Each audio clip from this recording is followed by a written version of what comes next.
प्यारे विद्यार्थियों, शिक्षा संस्थान इंटरमीडिएट कॉलेज कनकपुर से मैं आरबी कक्षा 9 हिंदी विषय के गद्य भाग में प्रथम अध्याय, जिसके लेखक पंडित प्रताप नारायण मिश्र हैं, उनका लिखा हुआ शीर्षक निबंध बात है, जिसके आगे पैराग्राफ पर आज आपको बताया जाएगा। एक गद्यांश है, देखें। हमारे परम पूजनीय आर्यगण अपनी बात का इतना पक्ष करते थे कि तन तीय तनय धाम धन धरनी, सत्य संध कह तृण सम बरनी। पद्य है, इसको थोड़ा आप दूसरे रूप में भी कह सकते हैं, जैसे तन तीय तनय धाम धन धरनी, सत्य संध कह तृण सम बरनी। अथच और इसके आगे, प्राणन ते सुत अधिक है, सुत से अधिक परान, ते दूनों दशरथ तजे, बचनन दीन हो जान। अर्थात हमारे साहित्यकारों की ये लेखनी, उनकी वचन संबंधी कीर्ति हमेशा हमेशा के लिए संसार के पटल पर सोने के अक्षरों से अंकित होगी। इसके आगे देखें आप शब्दार्थ।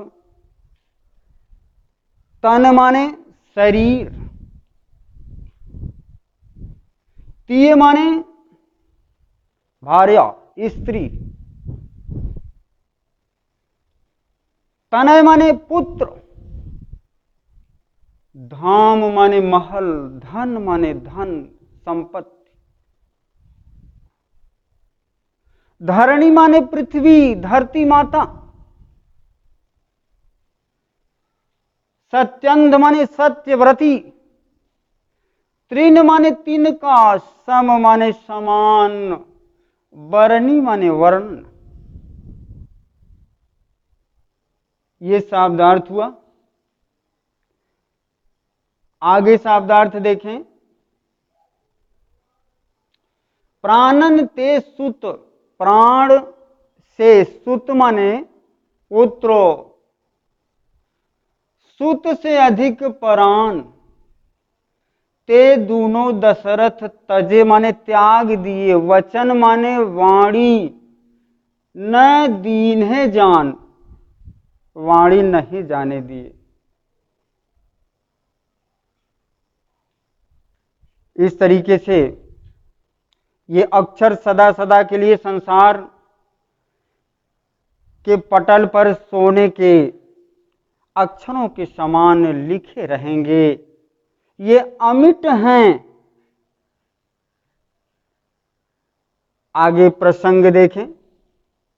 प्रस्तुत अवतरण में लेखक ने भारतीय संस्कृति के प्राचीन गौरव का वर्णन किया है। हमारी भारतीय संस्कृति बहुत गौरवमयी थी, जिसका वर्णन व्याख्यान अवर्णनीय है। प्रश्न देखें आप। तन तीय तनय धाम धन धरनी, सत्य संध कह त्रिम सम बरनी का अर्थ स्पष्ट कीजिए। इसका अर्थ आपको स्पष्ट करना है, समझना है। तो आइए अर्थ देखें। लेखक के कथनानुसार हमारे पूर्वज आर्यगण वचन के बहुत ही पक्के थे, वे अडिग रहा करते थे, अपने वचन के आगे वो किसी प्रकार की बात नहीं स्वीकार करते थे। महाराज दशरथ ने अपने वचन की रक्षा के लिए ही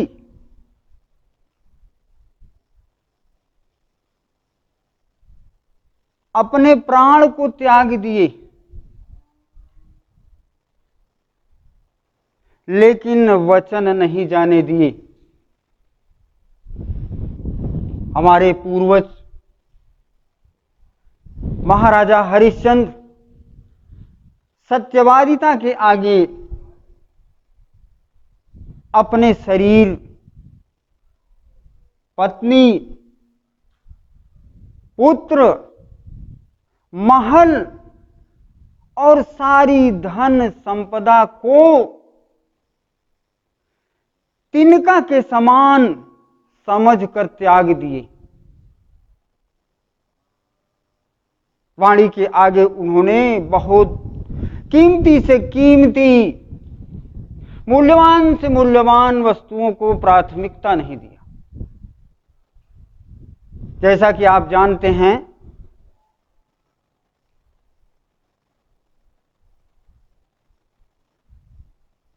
प्राणन ते सुत अधिक हैं, सुत ते अधिक प्राण। अर्थ आप समझ रहे हैं। प्राण से पुत्र प्रिय होता है, प्राण से भी अधिक पुत्र प्रिय होता है, और पुत्र से भी अधिक प्राण प्रिय होता है। परंतु महाराज दशरथ ने वचन को नहीं जाने दिया, वचन से नहीं डिगे और प्राण त्याग दिए। पुत्र, महल, धन, संपदा, प्राण, सर्वस्व समर्पित कर दिए, वचन नहीं जाने दिए। अर्थात इस तरीके से अक्षर संबंधी कीर्ति, यश सदा सदा के लिए संसार के पटल पर स्वर्णाक्षरों में अंकित रहेगा। आगे देखें, दशरथ ने ऐसा क्या किया कि उनकी कीर्ति स्वर्णाक्षरों में अंकित हो गई। महाराज दशरथ ने अपने प्राण को त्याग दिया, वचन नहीं जाने दिया। इस तरीके से उनका यश संसार में स्वर्णाक्षरों में अंकित है। आगे देखें, तन तीय तनय धाम धन धरणी के माध्यम से लेखक ने किस महापुरुष की ओर संकेत किया है? आगे देखें, तन तीय तनय धाम धन धरणी के माध्यम से लेखक ने महाराजा हरिश्चंद्र की ओर संकेत किया है और बताया है कि महाराजा हरिश्चंद्र स्वप्न में राजपाट दान दे चुके थे। जब जाग गए तो उन्हें याद आया कि मैं तो सर्वस्व दान कर दिया। इस अपने वचन वाणी को लेकर के वो शरीर, स्त्री, पुत्र, महल, धन, संपदा सबको त्याग दिया। अब इसमें देखें और प्रश्न आते हैं, जैसे प्रस्तुत गद्यांश के पाठ और कवि का नाम, पाठ के शीर्षक का नाम बात, और लेखक का नाम पंडित प्रताप नारायण मिश्र। फिर प्रश्न आता है कि प्रस्तुत गद्यांश का संदर्भ लिखिए। तो आपको लिखना है प्रस्तुत गद्यांश हमारी पाठ्यपुस्तक हिंदी गद्य भाग में संकलित लेखक प्रताप नारायण मिश्र द्वारा विरचित उनके बात शीर्षक निबंध से लिया गया है। इस तरीके से ये प्रश्न हुए। अभी आपने रेखांकित का अर्थ भी समझा। अब इसमें आप देखें कि सबसे प्रिय क्या होता है व्यक्ति को? अपना प्राण।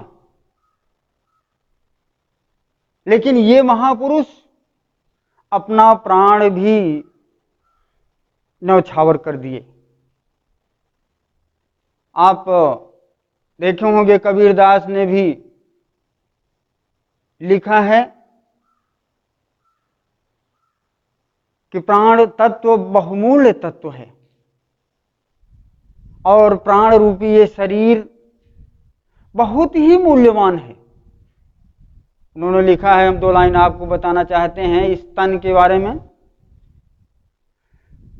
झीनी झीनी बीनी चदरिया, झीनी झीनी बीनी चदरिया,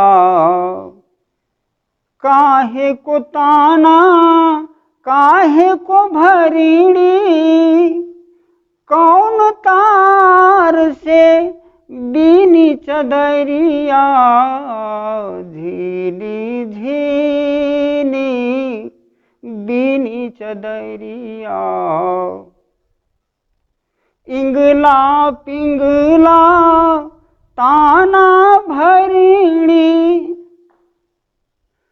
सुसुमुन तार से बीनी चदरिया, झीनी झीनी बीनी चदरिया। कहने का आशय यह है कि ये शरीर बहुत कीमती है।